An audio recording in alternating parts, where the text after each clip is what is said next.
And now I'm here and I'm playing his assistant. Dreams do come true. I don't really know what the point of telling you all of that was. They're gonna be like, post nut, I feel like.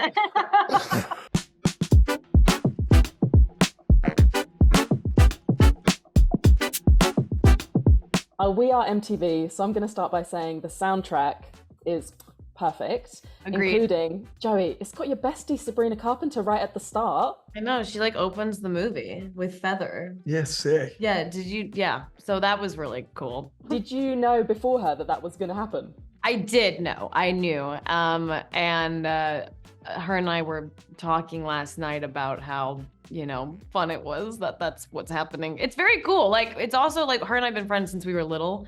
And so to like have her song that's wildly successful open up this movie that's like hopefully gonna be successful. Oh, that's all time. Is really cool. That's amazing. That's so cool. And she's, taking over the internet, and this film is going to take over Netflix. So, you're right up there doing it together. I love that. From your mouth to the new CEO's ears, That's really cool. That's awesome. And the details in this film, they've been thought about. Like the license plate number, Ick Bitch. Yeah. It's iconic. If you two had to pick a license plate for each other, what would it say? Oh my God. I mean, Ick Bitch is pretty good. But for me though, like as Joey. Something cool. Fuego. Oh, thank you. I think yours would be like an abbreviation of bless your heart. God, stop.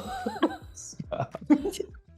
That's so sweet. Oh Is it God. though? Is it? Oh, bless your heart. This is kind of an inside joke. I said something I shouldn't have earlier. Bless his heart. Yours should be Coffee Addict. Fine. I don't care. Expose me for my caffeine loves. Zach, you have some pretty meme-worthy one-liners in this movie. The line, "Oh, you're Australian. Do you know Margot Robbie? I do." So good. So funny. Yeah, that was a funny one. That was Carrie. That was not improv. That was all Carrie wrote that. That was really funny. Oh, funny. That got such a big laugh last night. Oh sweet. my God. Yeah, it was fun to deliver that one sincerely. Because it is so funny. It's just, yeah. Chris, the disconnect with Chris was fun to play at sometimes. Like, he means well. Yeah, you have my favorite lines. The way, I love the one where I say, like, I tell him, like, we'll give the money back. And then his face, he goes like, and he says, are you insane? It's so funny. That whole day was so fun. Honestly, Oh my God. Say this movie is so funny. We kind of like, as we would go, we would start to realize that some of the things were pretty ridiculous, but the more you believed them, the better they got. And so like just heightening the intensity for that and making it real was really fun. Are you insane? Like it was the craziest thing. Do you know how much it costs to keep my life up? Yes. And that list just got way longer. That list was initially like 2 things. You really killed that. It was so funny. I started adding random Zach's stuff. really funny. I've got to say, Zach, your character at the start, let's be honest, is a bit of a douchebag. Yeah. And you absolutely killed it. So where did that inspiration come from? Because that's not you. It's a fine line when you're playing a douchebag, because it's got to come from a real place. Hopefully that you can kind of relate to. It's like even like, bad guys in films. Like it's better when there's something about what they're doing that's actually kind of correct, even if it's not right.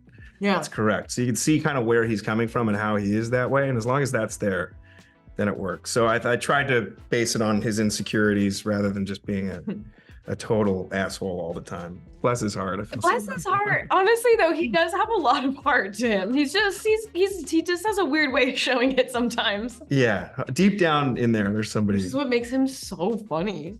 We love Chris Cole in the end here. We do. We can't help but love him. Joey, your character has a bit of a meltdown, goes to her car, cries her eyes out, eats a box of donuts, which is a legit coping mechanism.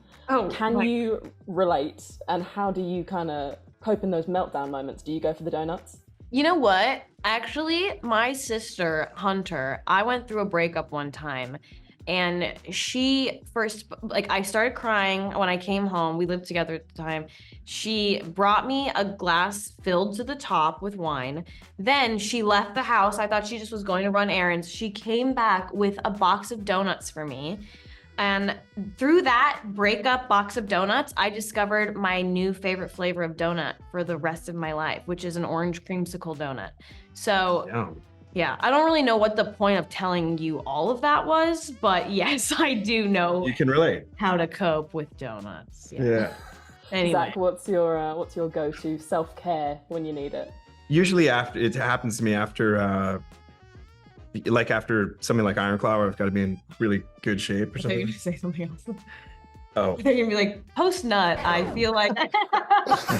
Yeah, that's where I was going. That's exactly where I was going. No, after like something where you're dieting like crazy, and I have like just a day to eat whatever I want, and it's like donuts and like processed foods and Chinese food and like cheese that's spreadable and stuff like that. You know? Spreadable cheese. Like everything disgusting, and then I get it out of my system in like a day, and then it's back to the grind. But like 24 hours of like whatever I want. Wow.